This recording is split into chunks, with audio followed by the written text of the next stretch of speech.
Assalamualaikum, kembali lagi di channel Malas Amit. Di video kali ini gue akan mereview secara singkat peralatan ultralight hiking lokal yang gue pakai lebih dari atau kurang dari 6 bulan ini, karena gue baru nerapin konsep ultralight hiking ini di akhir tahun 2019. Sama saja sih, peralatannya pasti sering kalian jumpai. Gue pakai tas mountain equipment 25 liter, gue pakai trekking pole lipat Merapi Mountain, lalu gue pakai tarp 10 Black Sherpa Moska LE, dan gue pakai SB Bulang Meka seri butter. Untuk sepatu gue pakai NB Nitrile V3. Oke, langsung saja kita review satu persatu. Mungkin video ini lumayan panjang.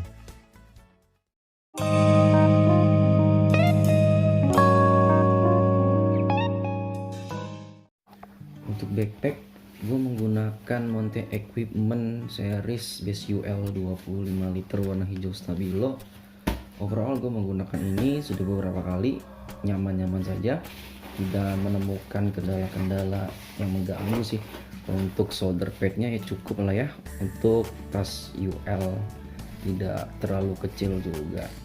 Tapi nggak tahu juga sih kalau kita trekking berjam-jam gitu, lebih dari 5 jam, soalnya gue belum tahu juga dan belum pernah juga trekking lama pakai tas ini. Untuk kekurangannya, pertama, tidak ada tali cord di belakang ataupun loop nih di bawah nih untuk memasang tali cord. Biasanya kita taruh seat patch sini kan untuk membuat deck sistemnya agar lebih empuk gitu. Dan yang kedua, untuk ukuran 25 liter cukup panjang juga tas ini, cukup panjang dan terlalu panjang kalau menurut gue. Bisa dilihat. Jadi ketika kita full packing itu gerak-gerak gitu, karena tidak ada load lifternya, tidak ada load lifter dari jarak antara shoulder pad dengan ujung backpack lumayan panjang juga, 1 jengkal lebih gua ya, cukup goyang-goyang kalau kita full pack, tidak ada load lifternya. Kelebihannya yang disediakan pocket nih di padnya, lalu ada pocket juga di bawah backpack ini, dan bahannya lumayan kaku ya, badak lah bahannya ini, nggak gampang robek ya. Mungkin itu saja untuk backpack, selebihnya sama aja sih kayak backpack lainnya. Dan gue menggunakan tarp 10 buatan Black Sherpa series Moska LE kapasitas 2 orang. Kenapa gue pilih ini? Karena memang ini produksi pertama dari Black Sherpa dan warnanya merah, dan kainnya sudah menggunakan kain polyester 20D coating silikon 2 sisi ya. Itu poin plus sih ya bagi gua. Dan poin kekurangan dari tarp ini masih single layer, dan untuk setupnya bagi pemula atau newbie yang baru buat nerapin konsep UL, susah setup aja sih. Setupnya lumayan susah, agar floor terbentuk secara sempurna itu butuh jam terbang juga sih menggunakan tarp 10 Black Sherpa series Moska 2 ini. Overall gue pakai untuk 2 orang di tenda ini atau di tarp ini nyaman-nyaman saja sih, asal setupnya bener. Untuk beratnya sendiri kita cek, kalau nggak salah 700 gram 717 gram belum include pasak. Jika include pasak jadi berapa, kita lihat. Sorry. Nah, dengan pasak total beratnya 766 gram, sudah include aksesoris juga. Tarp 10 ini harga gue dapet 1 juta rupiah PO selama 2 bulan ya, hampir 2 bulan kalau nggak salah. Overall gue menggunakan tenda ini ke gunung itu baru 2 kali, ke Artapela dan Merbabu. Masalah kondensasi normal, walaupun ini single, kondensasi normal-normal saja, tidak ada air-air yang menetes. Itu aja dulu untuk tarp 10 nya. Next, untuk sleeping bag, gue menggunakan sleeping bag buatan Mekasop seri butter dengan spesifikasi fill weight-nya 300 gram dan fill power 800. Gue dapet di harga 4,5. Untuk beratnya sendiri kita cek, ini memiliki berat 504 gram. Ya cukup ringan lah ya untuk ukuran sleeping bag. Dan sleeping bag ini baru gua pakai beberapa kali, diantaranya baru sekali gue pakai gunung ke Merbabu, Suwanting, dan pengalaman gue pakai sleeping bag ini di Suwanting menggunakan Tarpten Black Sherpa. Overall gue nyaman, gue ngerasa dingin di kaki, nggak ngerasa dingin di tangan, nggak ngerasa dingin di badan. Cuman ya angin saja sih, angin yang masuk lewat celah-celah tarp itu lumayan mengganggu juga. Nah, gitu, paling itu aja sih. Dan kenapa gue nggak pakai pouch aslinya? Karena pouch aslinya terlalu kecil ya, riskan juga packing bulang di tempat atau di pouch yang terlalu kecil, terlalu di press juga bulang nggak bagus juga kan, makin banyak bulu yang keluarnya. Ya intinya gue nyaman pakai ini, belum menemukan kendala dingin berlebih, tapi nggak tahu juga sih kalau di musim kemarau gini. Ya mungkin ada kesempatan nanti gue bisa review. Next, jaket. Gue pakai bulang merek Hang Ten. Gue nggak tahu nih merek apa. Gue beli bulang ini di Pasar Senen Blok 3 dengan harga 120.000. Dan ini sisa satu-satunya di Senen, di Blok 3 itu. Gue muter-muter cuma sisa ini. Rare juga ya, gue pikir banyak di Senen, ternyata barangnya rare juga dan cukup murah sih dibandingkan lu beli di Instagram. Itu barang-barang second, bulang second di Instagram itu harganya lumayan mahal. Murah pun itu pasti udah jelek atau bulangnya udah tipis, nggak tebel lagi.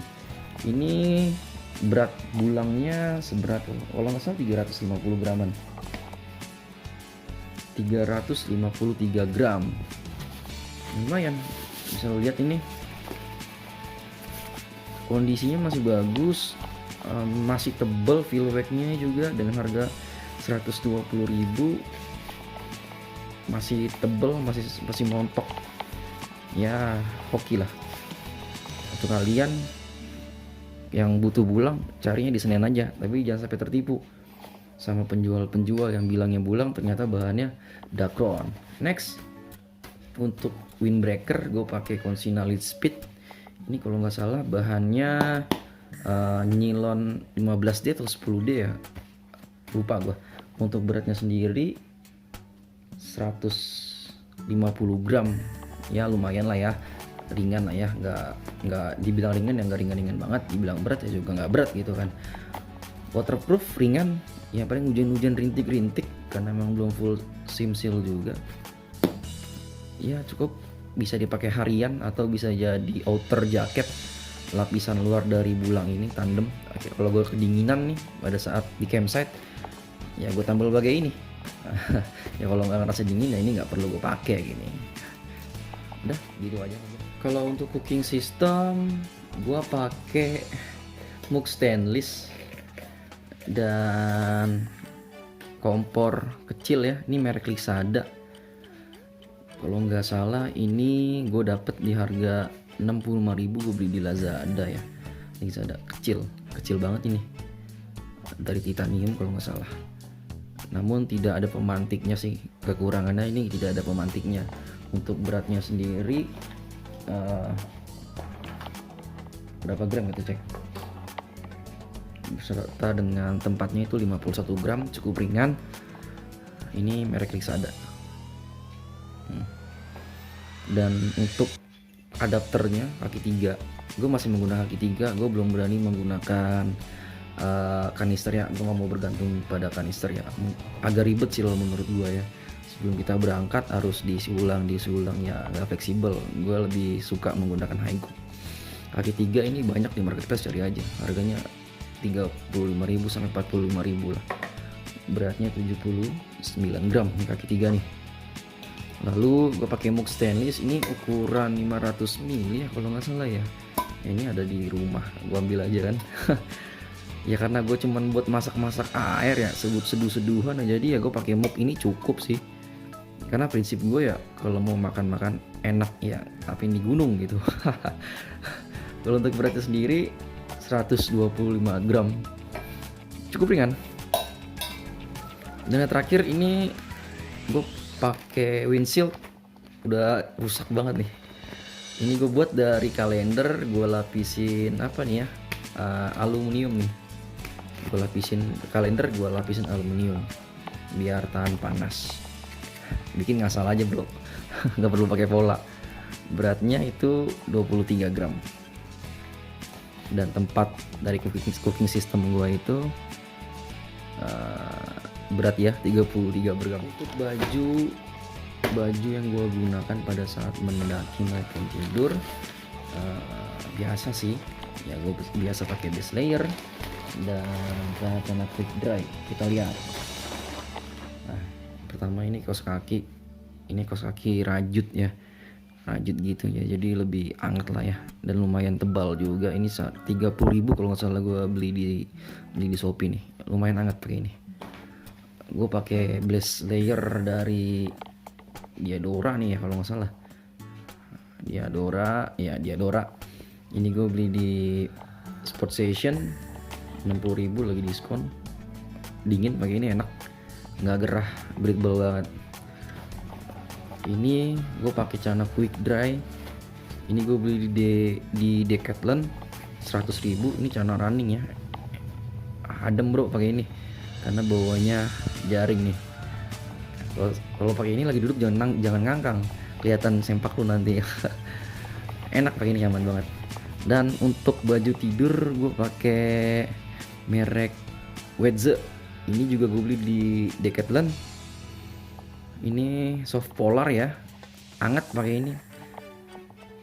Bahannya anget, nggak gerah dan nggak gatel juga, nyaman pakai ini. Ini gue beli harga 100.000. Tadi celananya juga 100.000.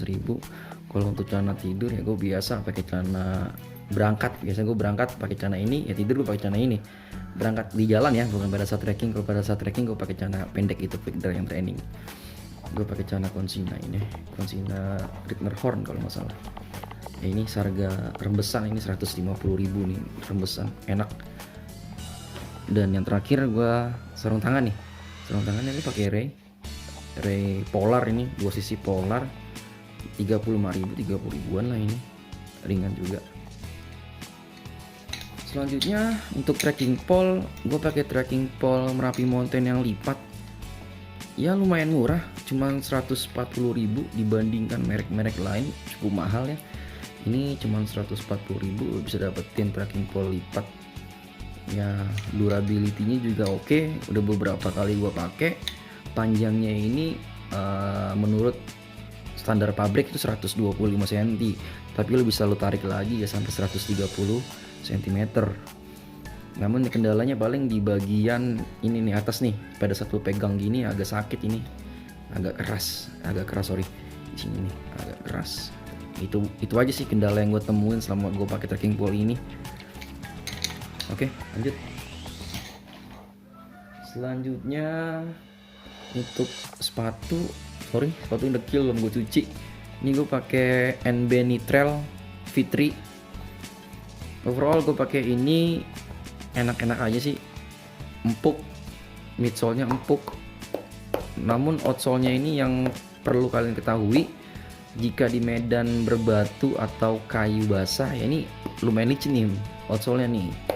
Ya tapi kalau untuk midsole dan bagian dalamnya ini empuk sih, kalau bagi gue udah cukup empuk dan cepet kering juga, lumayan cepet kering karena dia breathable, udah banyak pori-porinya juga, dan ada protektornya juga buat jari-jari kalian agar pada saat kebentur nggak sakit. Nah, itu ini NB Nitrel cukup ringan juga. Ini seharga gue beli 720.000 kalau nggak salah. Iya, 720.000 diskon. Dan terakhir untuk matras, gue cuma pakai matras ini, matras aluminium foil. Ini juga udah gue mutil, terus gue tambahin bubble di sini biar agak apa ya, agak empuk aja, tapi udah pada pecah nih bubble nih. Belum gua ganti lagi bubble-nya. Iya, ini seharga 20.000. Kecil sini. Matras aluminium foil mini. Lu cari di marketplace seharga 20.000 dapat pouchnya. Itu yang tadi gua pakai di SB. Ini pouch dari matras ini. Ya lumayan lah untuk harga 20.000. Tapi ya itu tipis dan cuman satu sisi foilnya, ininya masih busa. Jadi segitu dulu aja guys, review singkat peralatan ultralight hiking yang gue pakai. Semoga informatif, bisa membantu, dan semoga saja bisa menjadi referensi teman-teman untuk menentukan peralatan ultralight hiking. Untuk review tadi itu berdasarkan pengalaman gua menggunakan peralatan tersebut selama lebih atau kurang dari 6 bulan. Udah gitu aja guys, jangan lupa subscribe, like, dan komen. Assalamualaikum warahmatullahi wabarakatuh.